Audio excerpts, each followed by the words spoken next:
Persiapan final jelang tes pramusim dilakukan panitia penyelenggara Pertamina Grand Prix of Indonesia di sirkuit Mandalika.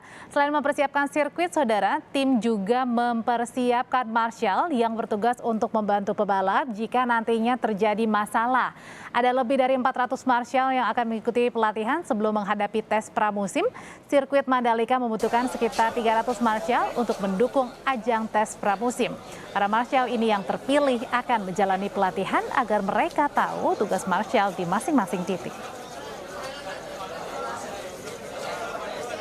Sekarang ada rekan kami Fajri Satrio di Mandalika yang memantau persiapan tes pramusim MotoGP mulai besok hingga nanti hari Minggu. Fajri, selamat siang. Bagaimana persiapan semua kru termasuk marshal ini yang nantinya akan membantu dalam tes resmi besok hingga ajang balap MotoGP pada bulan Maret?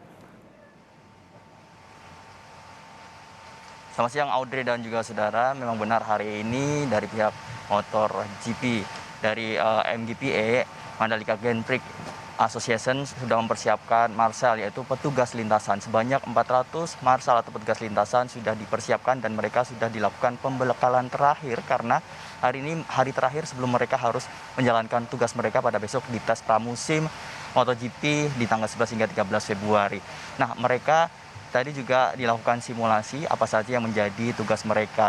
Nah, untuk di sirkuit Mandalika ini sendiri membutuhkan sebanyak 300-an marshal, yaitu yang terbagi menjadi 32 titik dan mereka memang bertugas sendiri-sendiri. Tugas marshal sendiri yang paling utama mereka membantu para pembalap apabila terjadi kecelakaan ataupun pembalap terjatuh ataupun gangguan dari motor mereka. Nah, itu merupakan tugas mereka.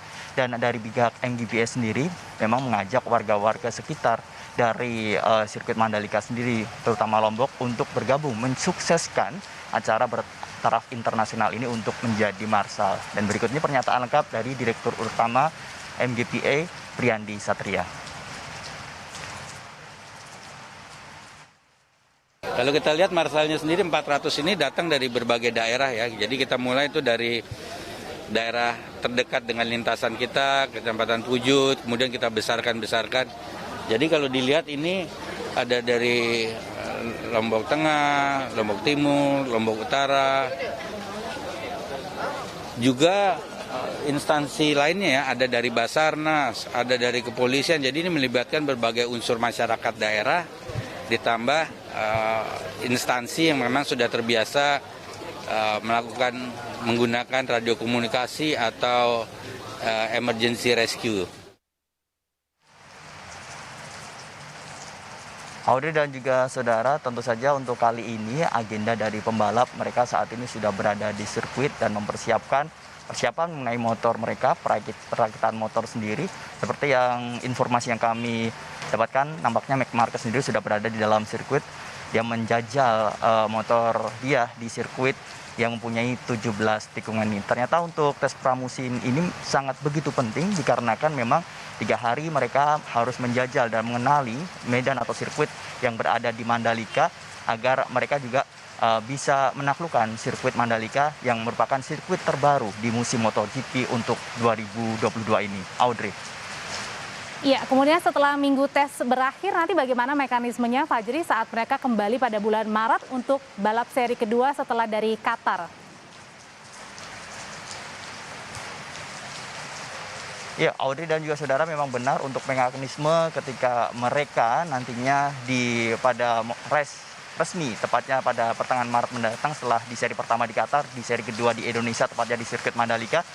Informasi kami dapatkan masih menerapkan travel bubble karena masih dalam kondisi pandemi, di mana untuk travel bubble sendiri memang seperti yang sudah diterapkan di tes pramusim ini, kedatangan mereka akan datang di Bandara Lombok dan tentunya langsung diterapkan travel bubble dan mereka akan ditujukan ke hotel-hotel yang sudah ditunjuk oleh penyelenggara sendiri dan mereka akan dijaga oleh Satgas Travel Bubble.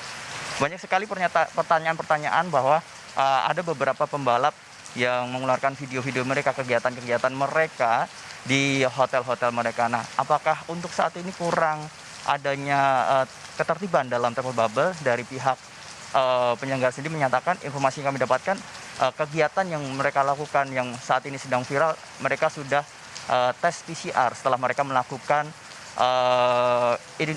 isolasi di hotel tersebut dan hasilnya negatif. Jadi mereka hanya berkegiatan di sekitaran hotel dan juga sirkuit, dan itu memang dibenarkan dari pihak penyelenggara dan memang dalam pengawasan dari Satgas Travel Bubble sendiri.